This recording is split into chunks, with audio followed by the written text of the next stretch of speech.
নমস্কার দর্শক বন্ধুরা, আজকে আমি আপনাদেরকে চিকেন কোপ্তা কারি করে দেখাচ্ছি। আচ্ছা, এই যে আমি দেখাচ্ছি, এটা আমার খুব সম্ভবত 200 গ্রাম চিকেন হবে। তাকে আমি নিজেই বাড়িতে চপার দিয়ে কিমা মতন করে নিয়েছি। আপনারা আগেই বলে রাখি, যতটা পরিমাণ কিমা হবে তার পরিমাণ আনুষঙ্গিক সব কিছুই বাড়া কমা হবে। আচ্ছা, এবার আমি দেখিয়ে দিচ্ছি। এই যে এখানে দেখছেন, এই এতটুকু লঙ্কা গুঁড়ো আমি নিয়েছি। নুন চিনি সবার তো স্বাদ অনুসারে মানুষে খায়, আমি এতটা নুন দিলাম। এর সঙ্গে দিলাম আদা রসুন বাটা সম পরিমাণ আছে। যদি আধগাট আদা হয়, আমি 4-5 কোয়া রসুন দিয়েছি। যেহেতু আমার কিমা খুবই অল্প পরিমাণে, সেহেতু আমি দিচ্ছি। আচ্ছা, এই পেঁয়াজের কুচোটা একটু বেশি পরিমাণ লাগে। পেঁয়াজটাকে দেখুন, একদম আমি হ্যান্ড গ্রাইন্ডারে একদম চপ করে নিয়েছি। এইটা দিলাম, মানে ধরুন একটা বড় পেঁয়াজ হলো। আচ্ছা, আর দেবো আমি, সমস্ত রান্নাতেই জানবেন খুব সামান্য পরিমাণ চিনি হলেও ব্যালেন্স করে। আমি এই চিনিটা দিয়ে দিচ্ছি। আর দিচ্ছি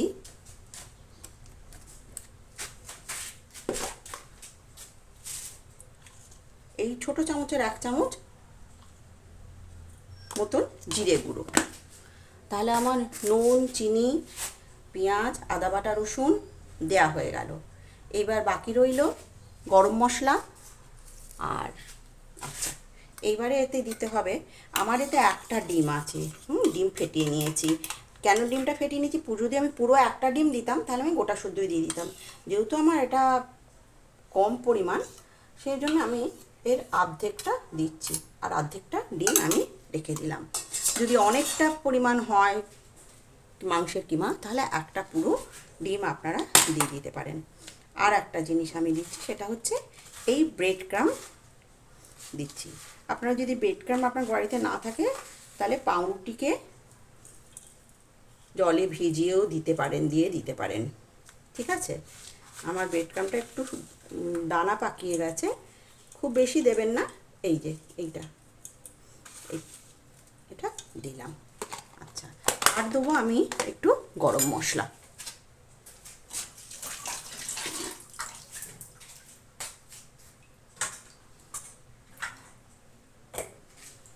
রেডিমেড শাহি গরম মশলার গুঁড়োই আমি দিয়ে দিলাম। এইবারে এটাকে আমি মেখে বাইন্ড করব। আমি হাতে মেখে দেখছেন কীরকমভাবে এটাকে আমি, লঙ্কা গুঁড়ো আপনারা যদি বেশি চান, বেশি খান পরিমাণে, তাহলে আপনারা বেশি দিতে পারেন, কিন্তু আমি ঝাল বেশি খাই না বলে কম দিয়েছি। যদি আমার চেখে দেখব, যদি মনে হয় কম, তাহলে আমি আরেকটু দিতে পারি। খুব ভালো করে এটাকে এরকম করে করে হাত দিয়ে মাখতে হবে।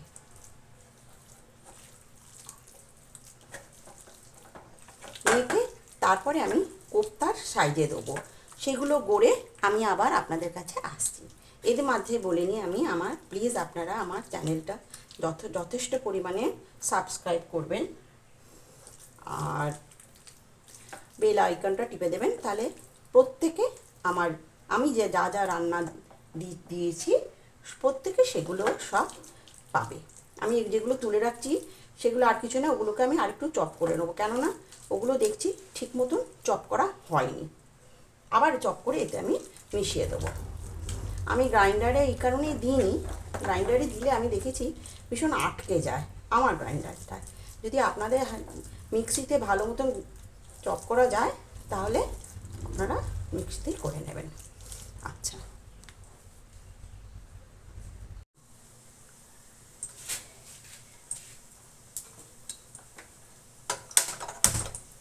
দর্শক বন্ধুরা, আমি কড়াতে তেলটা গরম হয়ে গেছিলো বলে আমি ঝট করে একটু দিয়ে দিয়েছিলাম। এই রকম সাইজের করে করতে আপনারা হাতে করেও এরকম করে গোল করে দিতে পারেন, অথবা হাতে যদি আপনাদের অভ্যস্ত হন, হাতে করে এরকম করে দিয়ে কোপ্তার সাইজে দেবেন। এবারে গ্যাস, যেহেতু তেলটা গরম হয়ে গেছে, সেহেতু আমি তেলটাকে আমি আস্তে করে দিয়েছি, একটু কমিয়ে দিয়েছি।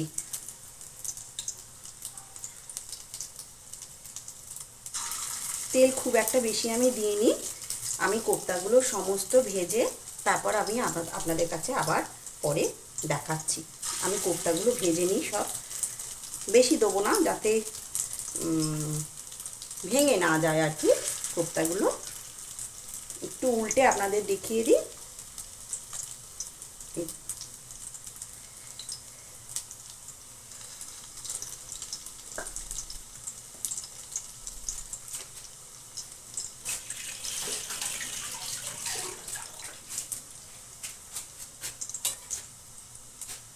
এবার আমি আবার একটু হাই করে দিলাম।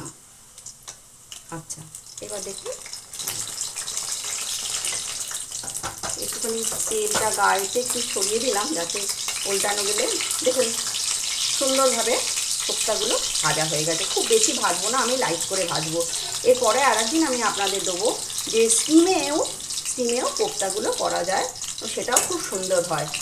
আমি আজকে আর দেখালাম না, একটু কাজের চাপ আছে বলে। আমি আপনাদেরকে পরে দেখাবো এই কোপ্তাগুলোকে তেলে না ভেজে স্টিমেও ভাজা যায়।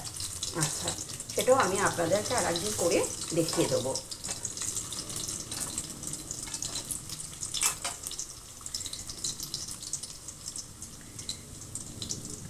যদি হাতে করে গোল করে করেন খুব সুন্দর হয় শেপটা, কিন্তু অতটা আমার সুন্দর শেপে আসছে না। আপনারা হাতে তেল এরকম চেটোতে তেল নিয়েও কিন্তু এরকমভাবে পাকিয়ে গোল করে এরকমভাবে দিতে পারেন।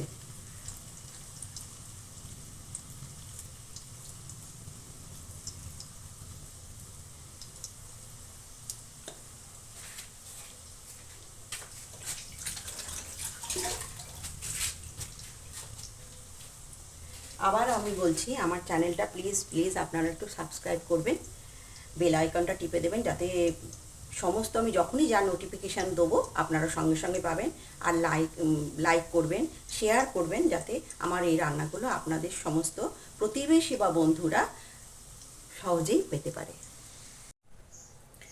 দর্শক বন্ধুরা, আমার তেল কিন্তু গরম হয়ে গেছে। এবারে আমি এই দেখুন আমার 200 গ্রাম কিমাতে 15খানা কোপ্তা হয়েছে।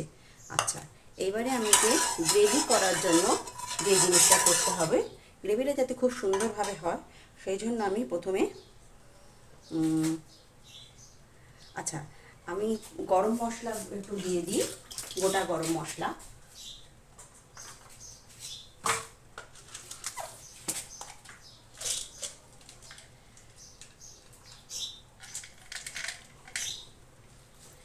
এই জন্য আমি 2টো দারচিনি, 3টে লবঙ্গ আর একটা ছোটো এলাচ দিয়ে দিলাম, ফোড়নের জন্য এটা দিলাম। আচ্ছা, এটাও গরম হয়ে গেছে আশা করি। এই দেখুন ফাটছে, মানে গন্ধ বেরিয়ে গেছে। গ্যাসটা কিন্তু আমি আমার কমানোতেই আছে। এবারে একখানা পেঁয়াজ আমি একদম চপ করে নিয়েছিলাম। এইবার গ্যাসটা আমি আবার হাই করে দিলাম। আচ্ছা,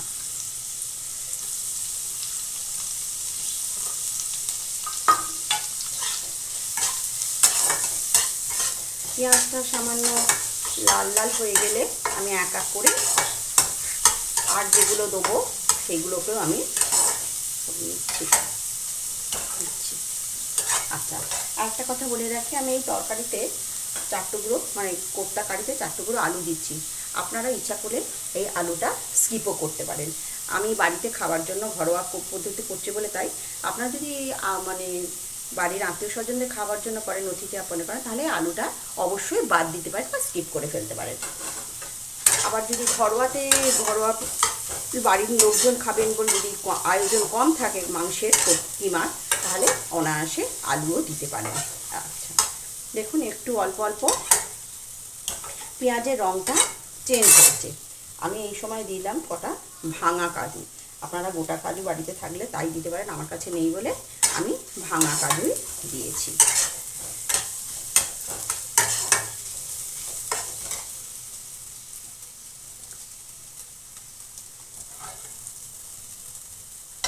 আর একটু ভাজা হলে আমি দেবো। আচ্ছা, আমার রান্নাটা আপনাদের ভালো লাগে কি না লাগে সেটা সম্বন্ধে আপনারা অবশ্যই কমেন্ট করতে পারেন।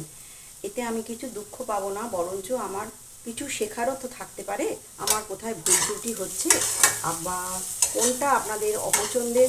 প্লিজ আপনারা আমাকে একটু জানাবেন, বা নতুন কিছু যদি খেতে চান, এটাও যেমন আমার কোনো জায়গা থেকে শেখা, সেরকম আমি অন্যান্য রান্নাও আপনাদেরকে শিখে দেখাতে পারি। আচ্ছা, এইবারে দিচ্ছি এই টমেটো। আচ্ছা, আদাটাও দিয়ে দিলাম, কয়েক টুকরো আদা, 4-5টা রসুন। যারা রসুন খুব ভালোবাসেন তারা আরও 2-4টে কোয়াও দিতে পারেন। আমি একটু গ্যাসটা কমিয়ে দিলাম, কারণ পেঁয়াজটা ধরে যাবে। এইবার আমাকে এটা অল্প সামান্য নুন দিয়ে আমাকে একটু এটা চাপা দিয়ে টমেটোটা ভাজা ভাজা করতে হবে। খুব বেশি ভাজবো না, কারণ যেহেতু আদা দেওয়া আছে। আমি অল্প নুন দিলাম, দিয়ে আমি একটু চাপা দিয়ে টমেটোটা একটু নরম করে নিতে চাইছি আর কি।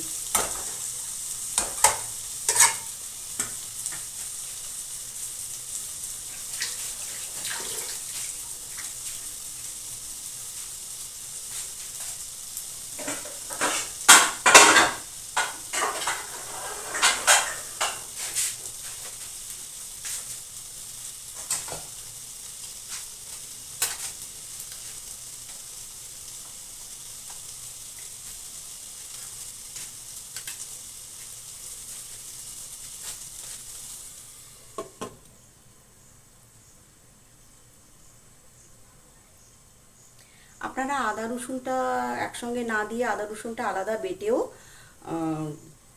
গ্রেভিতে দিতে পারেন এসে। আমি এগুলো সবই একসঙ্গে দিয়ে একটুখানি মিক্সিতে চালিয়ে নেব। মোটামুটি নরম হয়েছে, আমি একটুখানি এটা ঠান্ডা হতে দিচ্ছি, তারপর আমি মিক্সিতে পেস্ট করে নিয়ে আপনাদের কাছে আবার আসছি। দেখুন দর্শক বন্ধুরা, আপনারা এই ক্ষেত্রে এই পর্যায়ে মাখন দিতে পারেন, কিন্তু আমি ঘি দিয়েছি এতটা। কারণ আমার পেঁয়াজ বলুন, টমেটো বলুন, যে গ্রেভিটা করব সেটা আমার পুরোটাই ভাজা এবং পেস্ট করা। নতুন করে আমার বেশি ঘি তেল লাগবে না।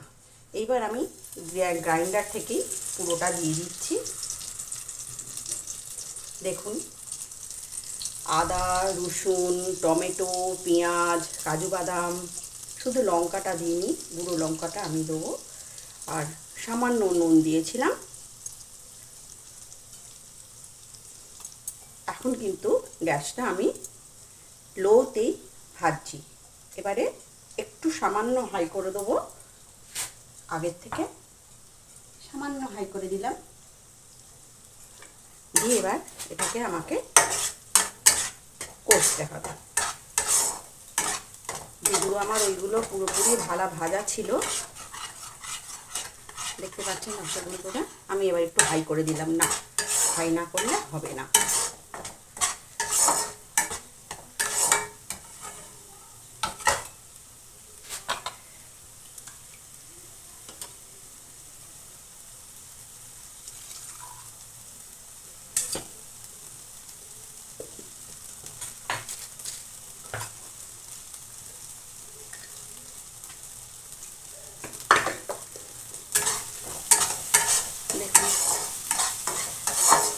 আমি বলেছিলাম যে আলুটা আমি দিচ্ছি, সেই জন্য আলুটাকে আমি একটু আগে ভেজে নিয়েছি। যদি আলু দেন তাহলে আলুটাকে কিন্তু একটু ভেজে নেবেন। আলুটাকে আমি একটু লাল করে ভেজে রেখে দিয়েছি। এই দেখুন, এই 4টে আলু আমি একটু লাল করে দিয়ে গরম জল, হালকা গরম জল করে রেখেছিলাম। আমি তার ভালো এই তরকারিগুলোতে সাধারণত আমি একটু গরম জলই দিই, কাঁচা জলটা দিই না।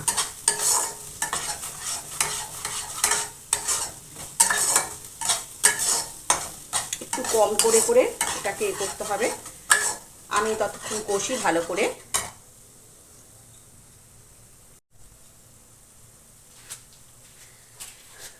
দেখুন দর্শক বন্ধুরা, আমার এটা কিন্তু কষা হয়ে গেছে, মোটামুটি কষা হয়ে গেছে।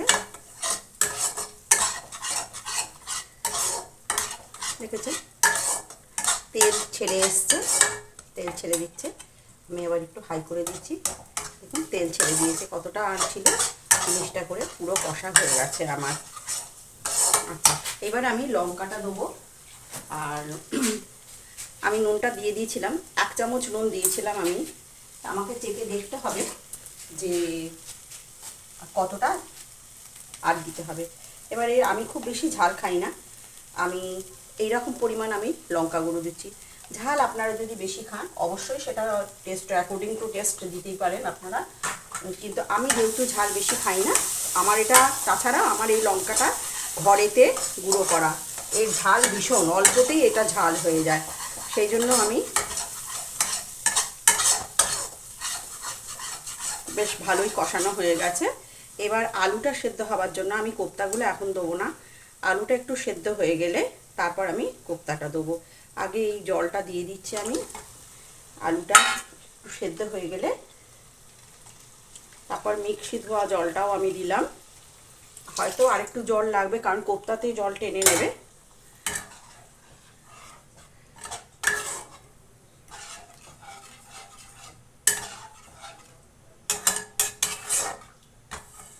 আচ্ছা, এর সঙ্গে আমি অ্যাড করব একটু দুধ।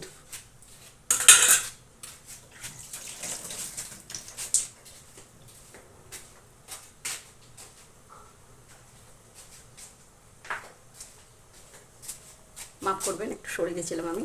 এই দুধটা আমি দিয়ে দিলাম, এটা গরুর দুধ। আচ্ছা, এবার এটা ফুটুক এবং সেদ্ধ হোক, তারপরে কোপ্তাটা যখন দেবো ফাইনালি আমি টেস্ট করে আপনাদেরকে তখন আবার দেখাবো।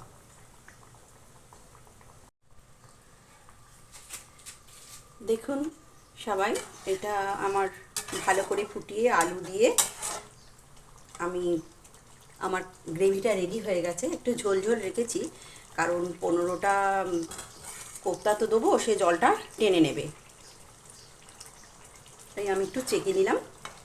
পরে আমি এই ঝোলে আমি আপনাদের দেখাইনি, আমি একটু ধনে গুঁড়ো দিয়েছি, আপনার ইচ্ছা করলে ধনে গুঁড়ো দিতেও পারেন, নাও পারেন।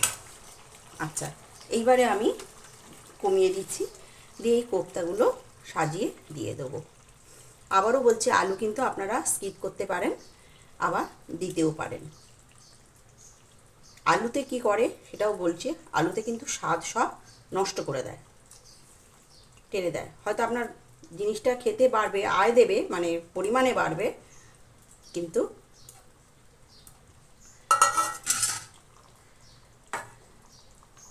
আমি যেহেতু ঘি দিয়ে সাঁতলেছি, সেই জন্য আমি ঘি আর দিচ্ছি না।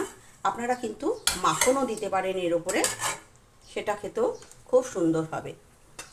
এই দেখুন আমার হয়ে গেল কোপ্তা কারি। কেমন লাগলো আপনারা প্লিজ জানাবেন।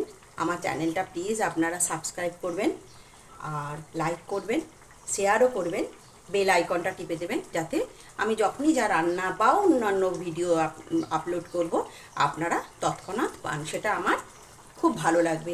আমাকে কমেন্টেও জানাবেন আমার কি খামতি, আমার কোনটা ভালো দিক, প্লিজ আপনারা এটা একটু জানাবেন আমাকে।